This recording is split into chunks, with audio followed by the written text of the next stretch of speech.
You're listening to the essential WFDU-FM HD1 Teaneck.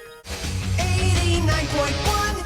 You're on the fence with Alley Cat on WFDU.FM in the Blues Hour with all of you. My name is Allison Smith, and I am a DJ at WFDU. And I've been here probably about 4.5 years now at this point. When I was younger, I'd be that child that'd be on the coffee table dancing and singing and putting shows on for people. Without music, I don't know where I'd be. It's given me a chance to relate to people, a chance to heal.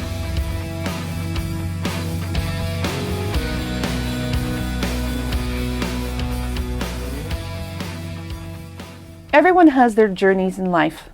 Everyone's got something that they've accomplished, something that's broken them, something that's helped them grow.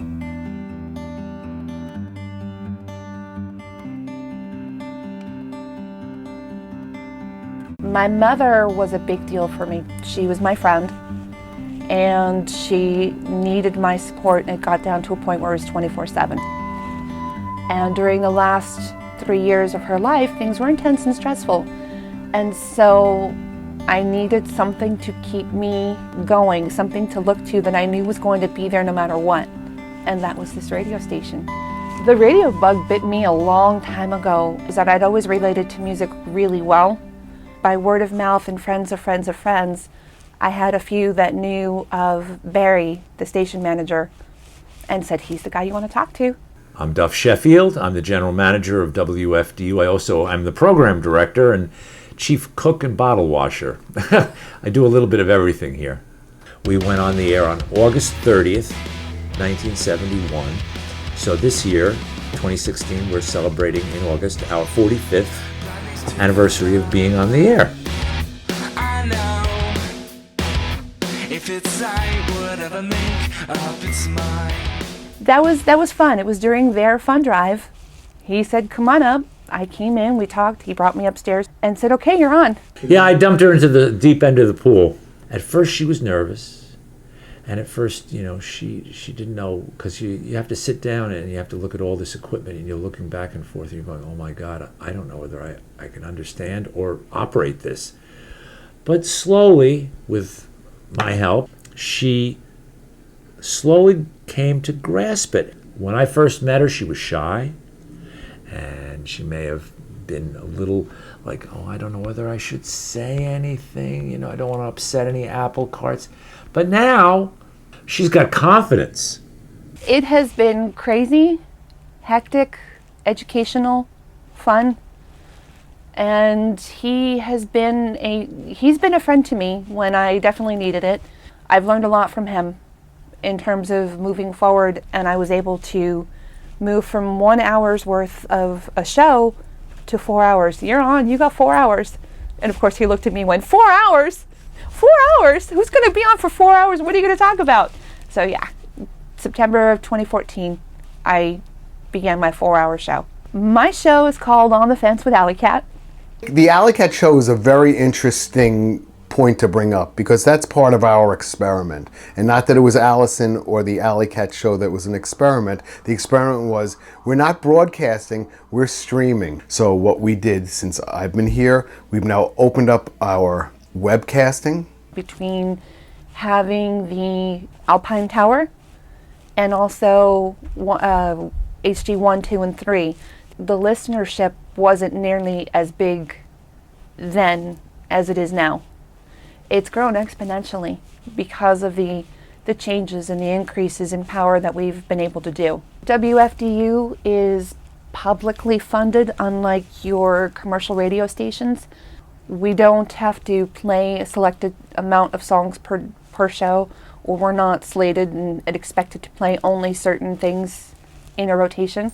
She does the Rush Hour, I know. She does an hour of Rush every show, which is, it's quite a novel approach. Some people would get the let out. Well, she's playing Rush. I don't know how many other people are actually playing an hour of Rush during the Rush Hour, at least in our Rush Hour time. And she brings that Allison flavor to it. From the fear of talking and running the equipment came in her eyes the joy of gee whiz, I like this. I like being a disc jockey. I like playing the music I like. We've increased our fan base. We have people listening in different states that didn't listen before. They're out in California, they're in Montana, they're in Texas, the Carolinas, they're all over the place. Knowing that I'm reaching people all over the U.S., that makes me happy. We have people that didn't know that we existed after 3:45 that now listen to us. So as an experiment, it worked, because she has an audience. She has a tried and true audience that does tune into her. She's got some very loyal fans. I think it's Allison's voice.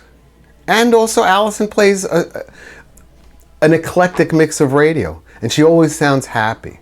She actually was one of the most successful when we went stream-only shows.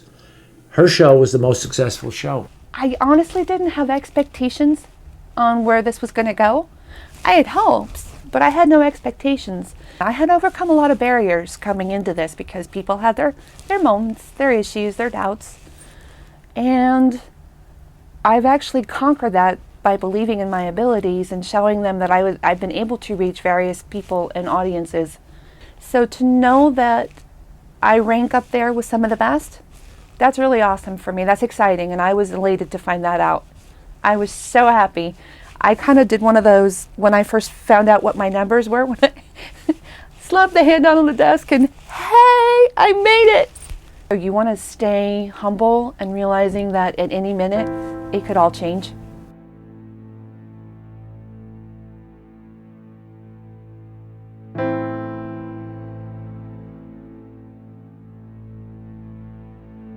Other things were always first.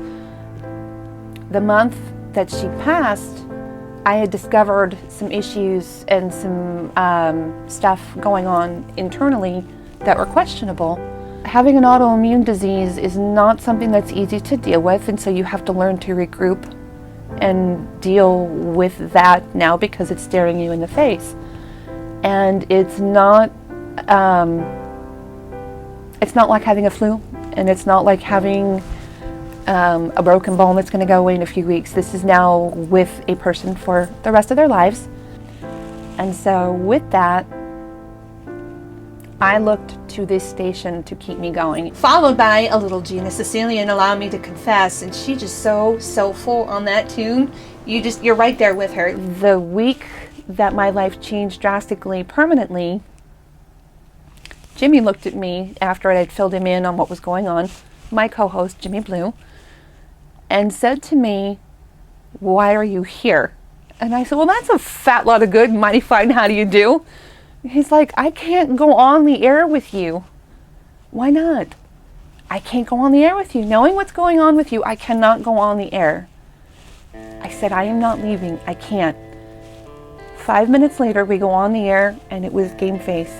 I don't want the listeners to feel sad about anything. I don't want them to feel obligated to listen to me. There's so much stress in the world, and there's so much sadness as there is. I want them to forget. I want them to have fun.